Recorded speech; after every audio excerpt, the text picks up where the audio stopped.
Hi guys, welcome back with me again in this channel.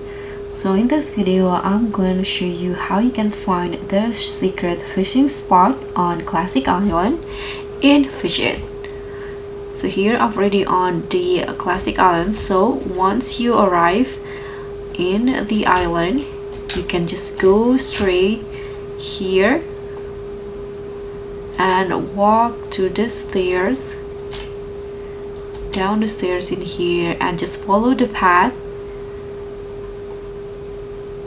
until you found this walls right here. So you can just go straight into this wall and you'll get to see this fishing spot. So you can just go start farming in here and enable the auto fishing. So that's how you can find the secret fishing spot on Classic Island in Fish It. Thank you guys so much for watching. Don't forget to like, comment and subscribe, and also click on the thanks. So I'll see you in the next one.